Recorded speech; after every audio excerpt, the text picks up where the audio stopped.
You're gonna think I'm a monster after this. And honestly, some days I think I am too. Because I did something unforgivable. Something that changed my sister's life forever. I sabotaged her college acceptance. I'm 20 now. I live at home with my parents and my younger sister. Well, younger. By just 1 year. Let's call her Emily. Growing up, Emily and I weren't just sisters. We were rivals. I don't think it started that way on purpose. It was more like everyone else made it that way. Teachers compared us. Relatives compared us. Even our parents compared us, even if they didn't mean to. Emily was always the golden child. Straight A's, perfect GPA, captain of the debate team. She played violin, volunteered at the animal shelter, tutored kids in math. She was the type of person colleges drool over. And me? I wasn't dumb, but I was. Average. B student. Tried sports but never excelled. Theater for a while, but I froze on stage. Art classes, but nothing portfolio-worthy. I was just there. And when you live in the shadow of someone like Emily, being just there feels like being invisible. I hated it. But more than that, I hated her. Or at least I thought I did. The college application year was hell. Our house basically turned into a shrine for Emily's future. Flyers, brochures, pamphlets everywhere. My mom plastered the fridge with Ivy League logos. My dad bragged to every relative who'd listen that Emily was aiming for the top. Meanwhile, my applications were safe schools, state colleges, a couple of smaller private ones, nothing shiny, nothing Ivy. I didn't even bother applying to the big names because what was the point? And you know what really stung? Nobody noticed. Nobody asked me about my applications. They only asked, "So, has Emily heard back yet?" It was like I was just the warm-up act and Emily was the star. I remember one night, we were both at the kitchen table, laptops open, working on our essays. Mom was hovering over Emily, giving her feedback, pointing out strong sentences. She didn't even glance at mine. And that's when something inside me snapped. It wasn't just jealousy. It was this bone-deep rage. Like, why does she get to have everything? Why's she the one with a future while I'm just this afterthought? And that night, I did something I never thought I'd do. Emily had left her laptop open. She'd gone upstairs to shower, leaving her Common App essay draft on the screen. I should have just ignored it. Closed the laptop. Walked away. But I didn't. I opened the file. I read her essay. And it was good. Really good. She wrote about taking care of our grandmother after her stroke, how it shaped her sense of responsibility, how it made her want to study medicine.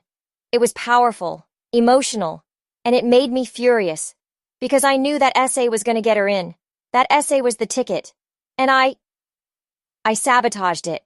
I copied it to a USB drive. And then, God, I still can't believe I did this. I logged into the application portal she'd left saved. I changed her essay, just enough. Made it clunky. Took out the emotional punch, turned it into something generic and forgettable. Then I closed it all. Like nothing happened. You know what's worse? She trusted me. She always trusted me. She thought I'd never hurt her. But I did. Weeks later, the acceptance letters started rolling in. I'll never forget the night Emily opened her dream school email. Everyone was gathered around her. Mom had her phone out, recording like it was some historic moment. And then, rejection. She froze. My mom's smile fell. My dad tried to play it off like, "Oh, it's just one school, plenty more to come." But Emily, I saw it in her face. She was shattered. She'd worked for this her entire life, and in a single email, it was gone. One by one, more rejections came. Not all. She got into good schools, really good ones, but not the one. Not the one she'd dreamed of, the one she'd built her whole identity around. And she blamed herself. She cried in her room at night, thinking she wasn't good enough.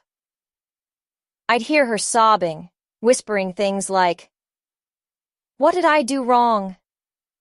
And I just lay there in my bed, silent, pretending to sleep, pretending my heart wasn't ripping itself apart. If you've made it this far, I need to ask you, what would you have done in my place? Would you have confessed? Or would you have stayed quiet, like I did? Because even now, I don't know which one's worse. It didn't stop there. The guilt followed me everywhere. I'd see her struggling to update her college choice on social media, writing fake cheerful posts about being excited for the next chapter, when I knew inside she was crumbling.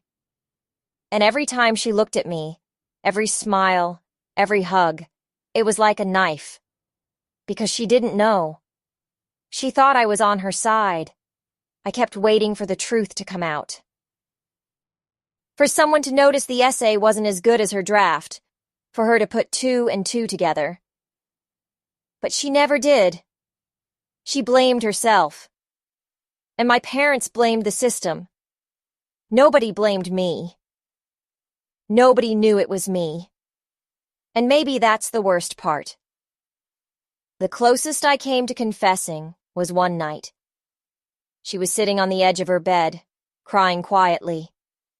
She said, "I don't know what's wrong with me. Maybe I'm just not as smart as everyone thought." And I almost said it. I almost blurted out the truth. But instead, I hugged her, told her she was amazing, that she didn't need that school to prove her worth. Which is true, but it also felt like the cruelest lie I've ever told. Here I am, years later, still carrying it. She's in college now. She's doing well, making friends, building her life. Sometimes I look at her and wonder, would things have been different if I hadn't sabotaged her? Would she be happier? Would she be on a completely different path? And here's the sickest part. Sometimes I wonder if I saved myself. Because if she had gotten in, if she'd flown off to that dream school, I would have been left behind in her shadow again. It's selfish. It's cruel. But it's the truth. Seriously, leave a comment. I still don't know if I did the right thing by staying silent. I ruined her dream, but would telling her now ruin her life even more? You want to know the twisted irony? She still calls me her best friend. She still says I'm the one who always has her back.